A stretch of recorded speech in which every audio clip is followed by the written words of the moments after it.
하나님 말씀 함께 나눕니다. 여호수아 17장 14절에서 18절까지 말씀. 제가 가지고 있는 성경은 구약 성경 345면에 있습니다. 우리 교독에서 있습니다. 14절에서 마지막 절까지입니다. 요셉 자손이 여호수아에게 말하여 이르되 여호와께서 지금까지 내게 복을 주심으로 내가 큰 민족이 되었거늘 당신이 나의 기업을 위하여 한 제비 한 분깃으로만 내게 주심은 어찌함이니까 하니 여호수아가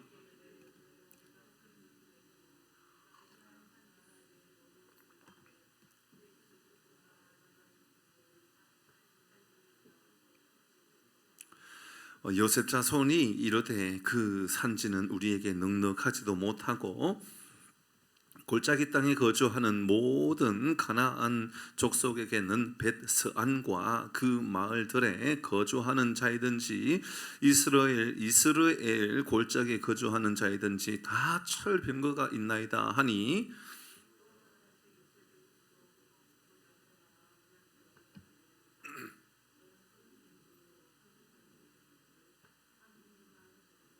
같이 합니다. 그 산지도 내 것이 되리니 비록 살림이라도 내가 개척하라 그 끝까지 내 것이 되리라. 가나안 족속이 비록 철병거를 가졌고 강할지라도 내가 능히 그를 쫓아내리라 하였더라. 아멘. 아멘. 우리 구호하고 하나님 말씀 함께 나누도록 합니다. 우리 구호합니다. 시작. 하나님이 우리와 함께 하십니다. 그래서 우리는 잘 되고 있습니다. 할렐루야. 아멘. 아멘. 오늘은 무엇을 개척할 것인가 라는 제목으로 잠시 말씀을 함께 나누지요. 우리는 여호수아 16장부터 계속 요셉 자손의 지파들, 요셉의 두 아들 에브라임과 므낫세의 그 아들로 말미암는 지파의 땅에 대한 이 분배에 대해서 계속 나누고 있습니다.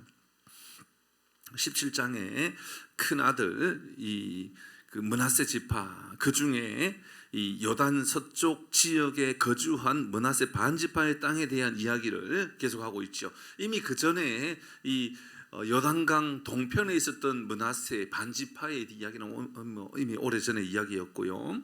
이제 17장에서는 요단강 서편에 있었던 이 므낫세 반지파에 대한 이야기가 이제 지난주에 있었고, 또 에브라임 지파 이야기가 그 전주에 있었고, 이제 계속 그 이야기를 나누고 있습니다.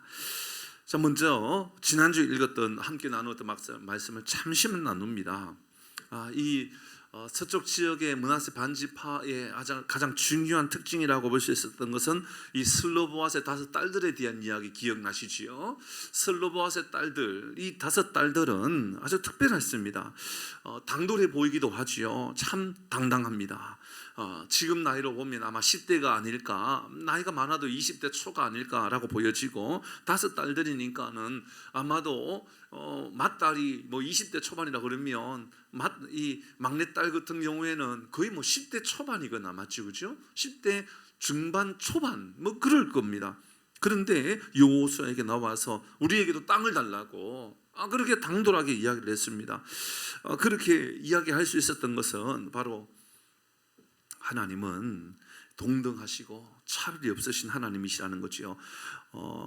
헬라인에게나 유대인에게나 차별이 없으신 하나님께서, 복음에 차별이 없으신 우리 하나님께서 이 슬로보앗의 딸들, 이 므낫세 반지파, 요단강 서편 지역에 있었던 그들 가운데 특별히 이 슬로보앗의 5 딸들에 대해서 우리가 함께 묵상했던 것은 공평하신 하나님, 차별이 없으신 하나님에 대한 말씀이었습니다.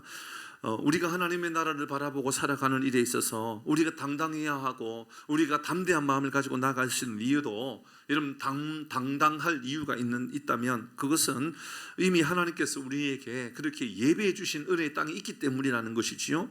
여러분 슬로보앗의 딸들은 이미 모세를 통해서 약속을 받았던 것 아닙니까? 보장을 받았던 겁니다. 그래서 그들은 당돌하게 이야기할 수 있었던 것입니다. 우리도 하나님의 나라를 바라볼 땐 그런 마음을 가져야 된다라고 말씀드렸습니다. 하나님은 우리에게 약속해 주셨습니다. 하나님의 나라에 대해서 분명한 분깃을 주셨어요. 그러니까 여러분 우리는 여러분 좀 치졸하게 옹졸하게 글을 살 필요가 없단 말이죠. 담담하게 당당하게 하나님의 나라를 바라보고 살아갈 수가 있는 겁니다. 그러면서 두 번째 이야기했던 게 이 가나안 사람들이 철병거를 가졌다라고 하는 그 사건 때문에 무기가 무섭다라는 이유 때문에 전쟁이 무섭다라는 이유 때문에 이 므낫세 반지파의 사람들이 전쟁하지 않았지요. 그런데 이 철병거가 있을 때에는 무서워서 전쟁 못했다 치잔 말이죠. 그런데 더 심각한 것은 그들이 므낫세 반지파의 사람들이 능력이 생겨도 전쟁합니까 안 합니까? 안 합니다. 능력이 생기니까 더 좋은 핑계거리가 생겼어요. 능력이 없을 때는 그들이 힘세다. 근데 능력이 생기니까 그들을 우리의 노예로 노역자로 삼으면 되겠구나. 이렇게 생각했던 겁니다. 여러분 이것이 바로 그들 안에 있었던 죄악입니다. 여러분 하나님의 뜻과 인도하심보다 그들이 편한 것이 더 좋은 거지요. 안락한 생활이 더 좋은 겁니다. 오늘날도 우리가 그럴 수가 있는 겁니다. 믿음으로 말씀으로 살아가는 것보다도 때로는 편한 게 더 좋은 것이고 안락한 삶으로 부유하게 살아가는 것이 훨씬 더 좋다고 생각하는 경우가 있다는 겁니다. 어쩌면 이것이 우리 신앙이 이렇게 전쟁을 해야 하고 긴장감 속에서 계속 살아가야 하는 이유가 바로 여기에 있는지도 모릅니다. 안락한 생활이 정말 중요한 것이 아니라 무기력한 신앙생활에 빠지지 않도록 우리가 영적으로 깨어있는 것이 훨씬 더 중요하다, 그 이야기입니다. 자, 오늘은 요셉 자손, 이 에브라임과 므낫세 반지파에 대한 이야기를 다시 이야기하고 있습니다. 그런데 그들에게 하나님께서 주신 복이 있고 큰 민족이 되겠다라고 했던 그런 하나님께서 주신 복에 대한 약속이 있음에도 불구하고 불평하는 이야기가 기록되어 있습니다.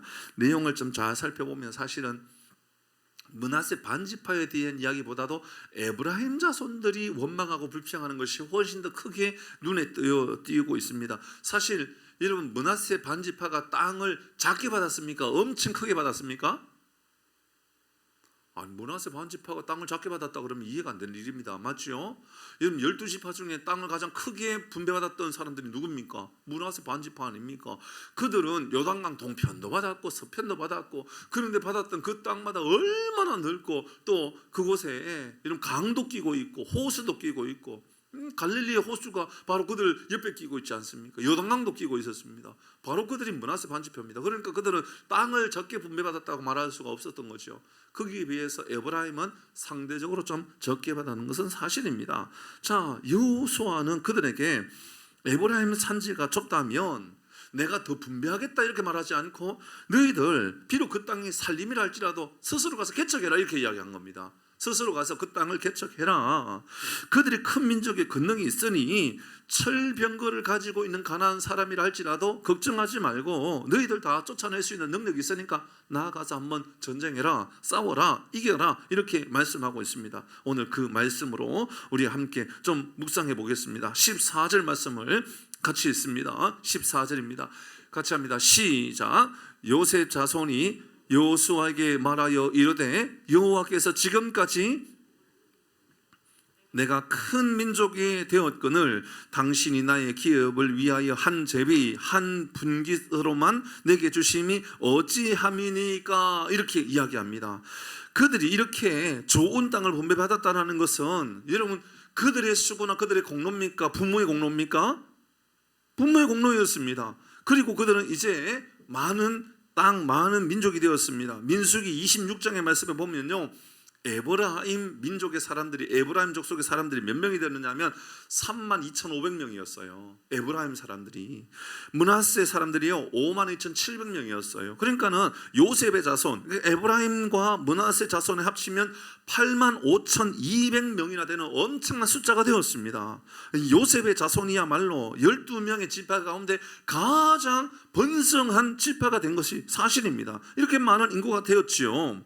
에브라임과 므낫세 지파 중에 아마도 에브라임의 이 지파가 아마 주도적으로 불평한 것이 분명해 보입니다. 아까 말씀드렸던 것처럼 므낫세 지파는 넓은 땅을 가졌으니 여러분 15절에 보면 에브라임 산지가 내게 너무 좁다 이렇게 말한 겁니다. 에브라임 산지가 내게 너무 좁다라고 말한 거지요. 그러면 여호수아는 이걸 말하면서 객관적으로 볼 때에는 그래 맞구나, 작은 땅이구나, 실제로 작은 땅을 그들이 받았구나, 사람들의 숫자에 비해서 사실 에브라임 땅이 좀 작긴 하겠네, 이렇게 보여줄 수도 있는 것이 사실입니다.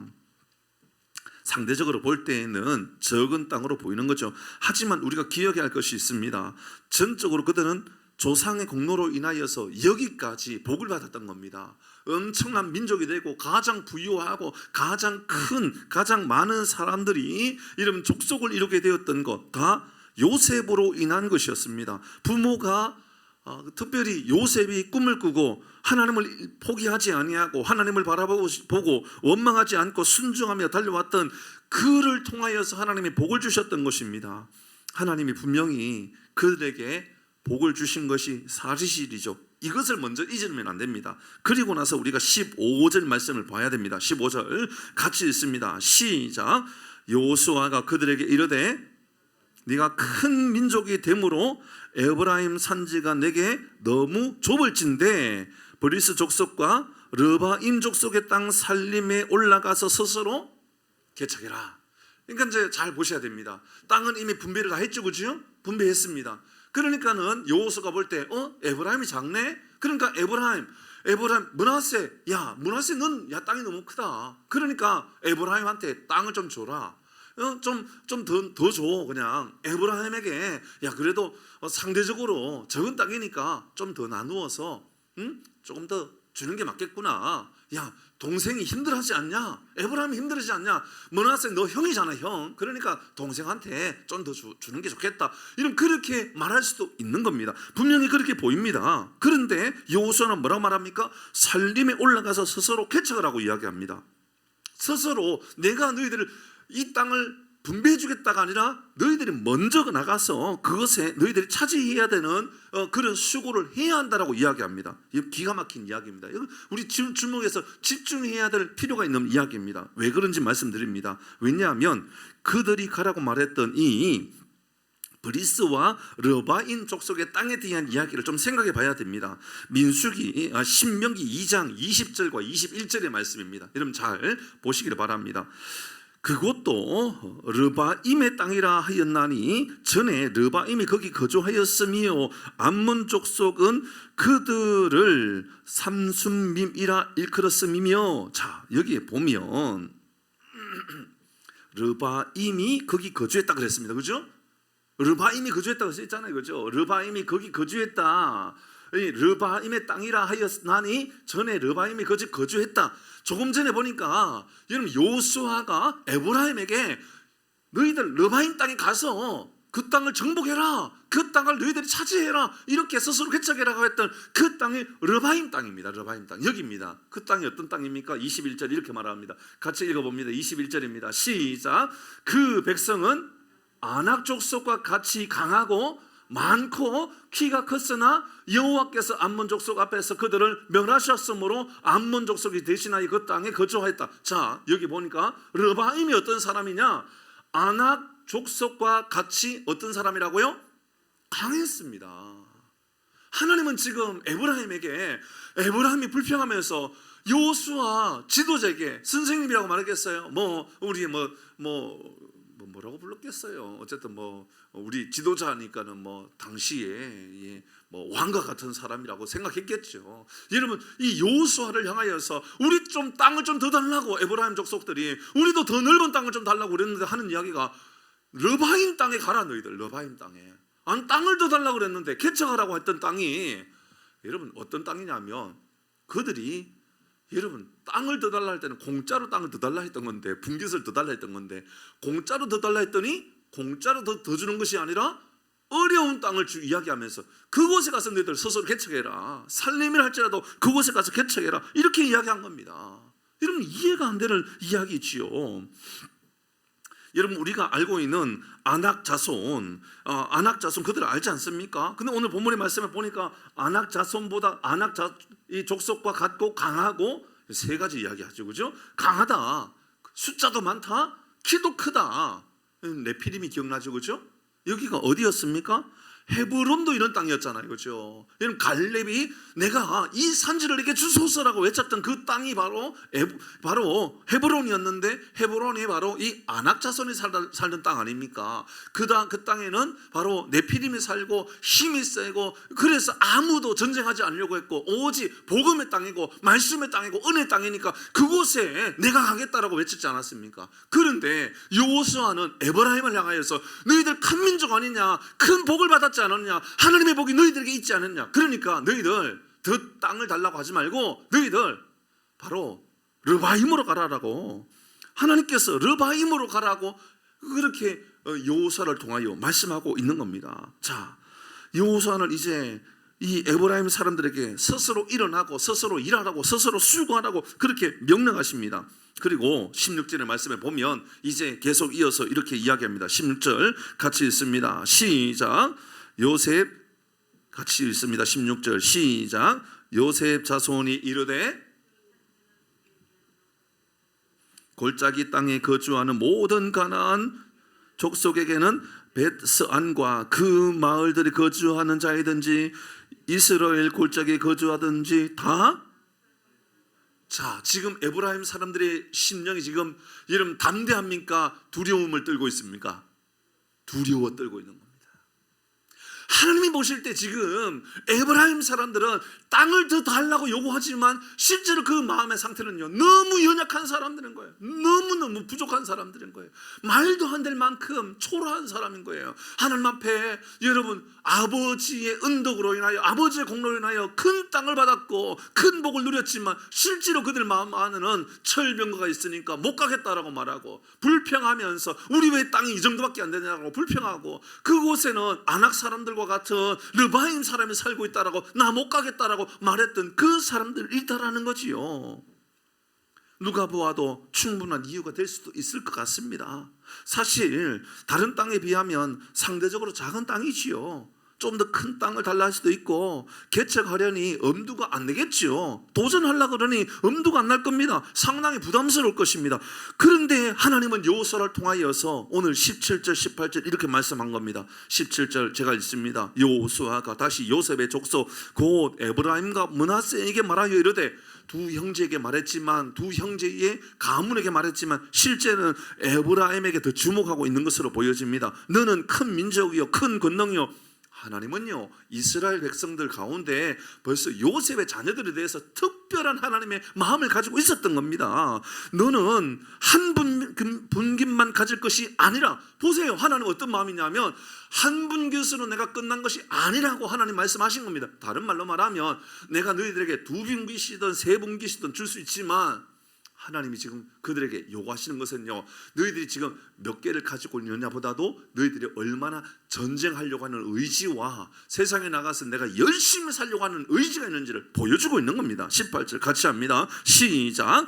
그 산지도 내 것이 되리니 비록 살림이라도 네가 개척하라. 그 끝까지 내 것이 되리라. 가나안 족속이 비록 철병거를 가졌고 강할지라도 내가 능히 그를 쫓아내리라 하였더라. 아멘. 여러분, 그들은 큰 민족입니다. 큰 권능이 있습니다. 그런데 다시 용기를 주시오. 그 땅이 별로 살기 좋지 않는 살렘이라 할지라도, 가나안 족속이 철병을 가지고 있다 할지라도 다 쫓아낼 수 있는 힘은 이미 내가 너에게 줬으니 걱정하지 마라. 자, 이렇게 말씀합니다. 자, 저도 오늘 이 말씀을 통해서 오늘도 두 가지만, 훨씬 더 많은 교훈을 제가 생각하고는 있었어요. 그러나 두 가지만 우리가 마음의 교훈을 좀 담아보도록 하십시다. 먼저는요, 하나님은 우리가 공로로 땅을 얻었던 사람이라 할지라도요 스스로 세워가는 사람이 되었으면 좋겠다라고 가르쳐주고 있는 겁니다. 하나님이 이 땅에 우리에게 복으로 주셨습니다. 은혜로 주셨습니다. 여러분, 우리 하나님 아버지는 어떤 하나님이십니까? 우리가 먹을 것을 아실까요? 모르실까요? 알고 계시지, 그렇지요? 여러분, 공중에 나는 저 새를 보라. 저들이 집을 짓지 않지만 이러면 하나님께서 집 걱정 안 하게 하지 않나요?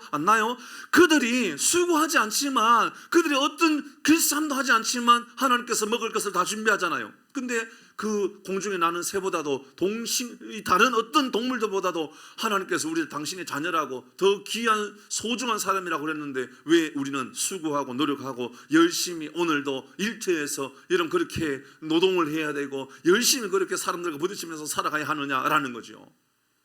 하나님 먹을 것을 다 준비했다 놓았다면서 하나님께서 우리를 굶기지 않는다 그러면서 왜 오늘도 우리는 수고하고 살아가게끔 하시느냐라는 겁니다. 저는요 이 말씀을 묵상하면서 하나님 우리에게 진짜 중요한 복을 주시는구나를 깨닫게 되었습니다. 여러분 부모의 공로를 여러분 큰 공로를 받고 살아가는 자녀들을 잘 돌아보십시오. 자칫 잘못하면 부모의 덕을 기대하고만 살아가는 경우가 있어요. 맞죠, 그죠? 제가 뭘 말씀드리는지 기억하셔야 됩니다. 우리 가운데는 그런 사람 없을 거라고 믿습니다. 그런데요, 잘 보세요. 부모가 지나치게 뭔가 잘 해주니까, 다 해주고, 다 베풀어 주니까 자녀들이 나중에는 이걸 당연하게 여겨요. 당연하게 여겨요. 그러면서 부모가 얼마나 고마운 사람인지, 부모가 얼마나 나를 위해서 수고하고, 부모가 얼마나 나를 위해서 기도해 줬는지 다 잊어버리고 살아가는 거예요. 그러니까 부모가 진짜 물려줘야 되는 것은 집이 아니요, 건물이 아니요, 땅이 아니요, 돈이 아니요. 여러분 진짜 우리가 그들에게 알아줘야 되는 것은 내일을 바라보는 열심과 수고와 땀 흘릴 줄 아는 그러한 열심들을 우리가 물려주어야 하는 것이지요. 그렇습니다. 하나님은 이 에브라임 사람들에게 너무너무 하나님께서 에브라임 사람들을 사랑하셨기 때문에 그들이 땅을 부족한 것을 알고 계시지만, 그리고 분명히 그들에게 한 분깃 말고 다른 분깃도 너희 넣을 것이다라고 말씀하셨음에도 불구하고 한 분깃만 준 것은 하나님이 에브라임 사람들을 너무 사랑하셔서 한 분깃 이외에는 내가 이렇게 너희들에게 그냥 그저 주는 것처럼 다른 땅을 향하여 나가면 내가 그것을 채워주시겠다라고 하나님 약속이 있는 겁니다. 그러므로 사랑하는 성도 여러분, 하나님 우리에게 은혜를 베풀어 주셨습니다. 이 은혜가 내 마음 안에 채워졌다면 이제 세상에 나가서 그 은혜를 마음껏 채우고 마음껏 베풀고 마음껏 하나님의 능력으로 살아가는 우리 모든 교우가 되기를 주의 이름으로 축복합니다. 여러분 이것이 얼마나 중요한지 모릅니다.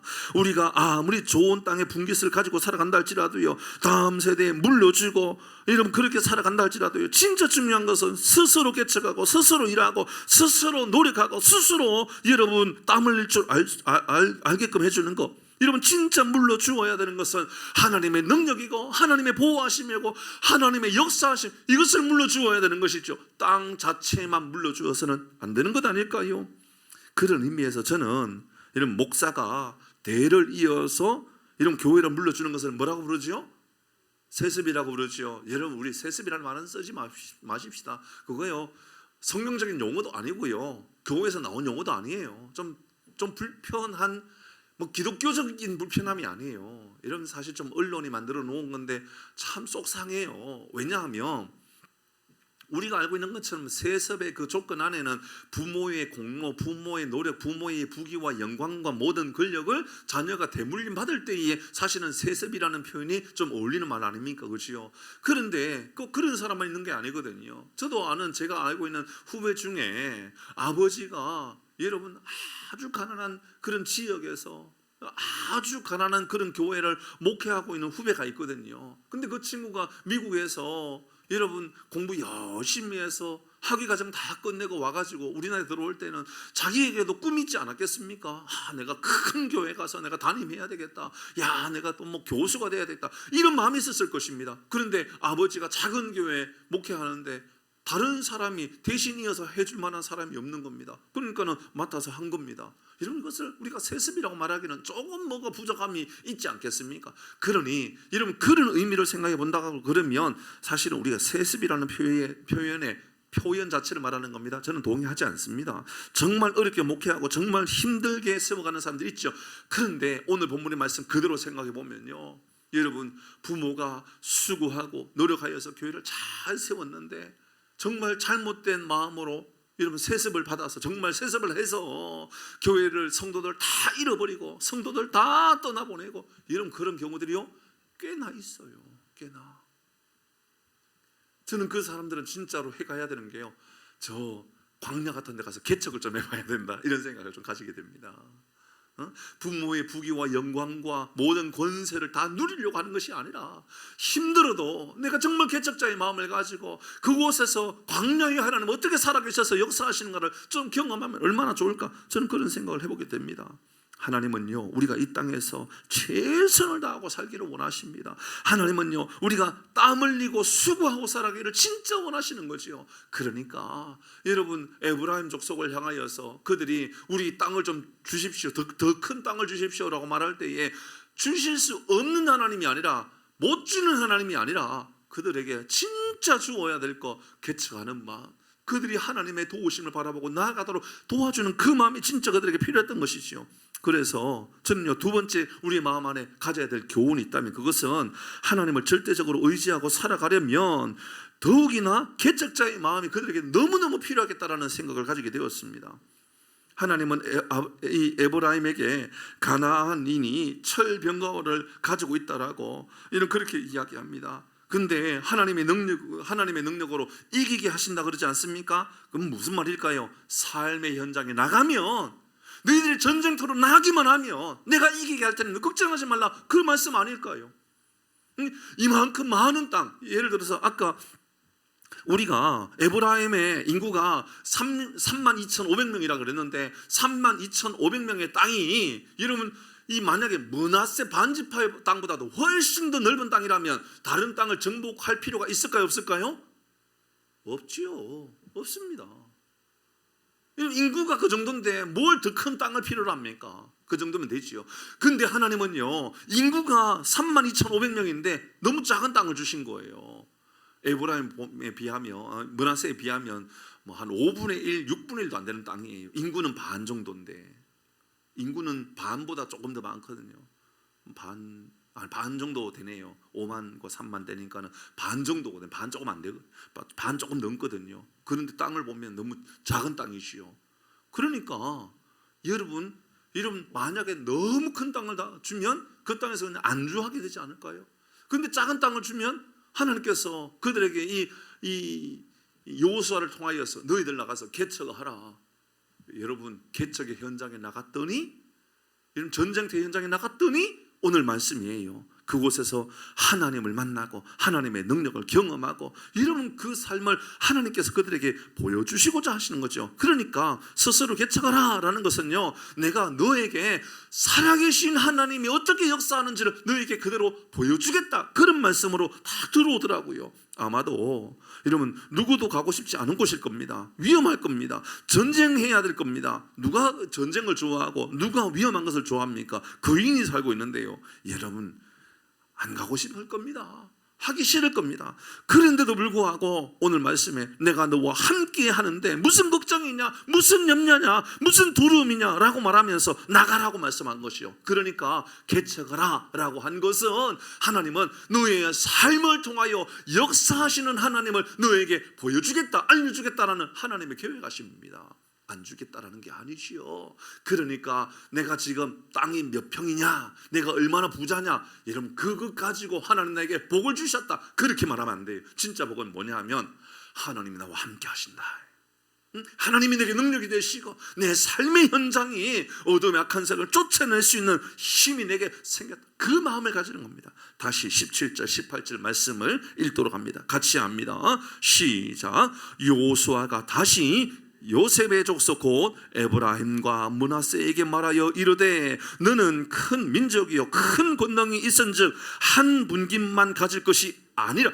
보세요, 한 분깃만 그들에게 있는 것이 아니라니까요. 하나님은 이미 다른 분깃도 약속해 놓으셨어요. 그러므로 여러분, 하나님 그들에게 막아 놓으신 것이 아니라, 여러분 만족하라는 것이 아니라, 하나님 그들에게 삶의 현장에 나가서 내가 너에게 얼마나 위대한 일들을 나타내고 있는지를 네가 알았으면 좋겠고 깨달았으면 좋겠다는 것을 알려주는 거죠. 18절 같이 합니다. 시작. 그 산지도 내 것이 되리니 비록 살림이라도 내가 개척하라, 그 끝까지 내 것이 되리라. 가나안 족속이 비록 철병을 가졌고 강할지라도 내가 능히 그를. 아멘. 말씀 마무리합니다. 사랑하는 성도 여러분, 꿈을 가지십시오. 나가십시오. 그리고 포기하지 말고 열심히 사십시오. 하나님은 우리에게 좋은 것으로 만족하게 하시는 분이십니다. 아무리 지금 가지고 있는 것이 은혜가 많고 풍성하다라고 그렇게 말한다 할지라도요, 여러분 안주하면 안 돼요. 이것이 나에게 끝이다 그렇게 생각하면 안 된단 말이지요. 하나님은 우리의 삶의 현장에서 우리가 하나님을 만나고 하나님의 역사하심으로 동행하고 살아가기를 원하시는 하나님의 계획하심이 있다라는 거죠. 사랑하는 교회 여러분, 최선을 다하여 살아가시기를 바랍니다. 저도 그렇게 하겠습니다. 제가 목회하는 동안에 제가 은퇴하기 전까지 멈추지 않겠습니다. 이 정도면 만족해야지. 아무리 우리 잘 돼도 이 정도면 만족해야지. 그렇지 않겠습니다. 우리 장로는 그렇게 하지 맙시다. 우리 모두 그렇게 하십시다. 그렇게. 왜냐하면 여러분 만약에 수만 명, 수십만 명이 모이면 우리가 전도 안 해도 됩니까? 아니죠. 전도 현장은 여전히 있어야 되는 겁니다. 왜냐하면 그곳이 하나님 살아계셔서 역사하시는 여러분 현장이기 때문에 그렇습니다. 하나님 그것을 보여주고 싶었던 겁니다. 그것을 주고 싶었던 겁니다. 그러니까 여러분 개척하라. 무엇을 개척하라고요? 삶의 현장. 하나님께서 살아계셔서 역사하시는 삶의 현장을 개척해라. 사랑하는 교회 여러분, 여러분의 가정에 하나님의 살아계셔서 역사하시는 가정이 되기를 바랍니다. 여러분 우리의 사업장과 우리의 일터와 우리의 전도 현장이 살아계셔서 역사하시는 하나님이 계시는 그 땅으로 만들어 가십시다. 그러면 우리는 여러분 오늘 본문의 말씀을 통하여서 하나님을 만나게 될 것입니다. 하나님의 능력을 깨닫게 될 것입니다. 매일매일의 삶에 우리 주님께서 능력을 주시고 만나 주시기를 원하시는 주님과 동행하는 우리 모든 교우들 되시기를 주의 이름으로 축복합니다.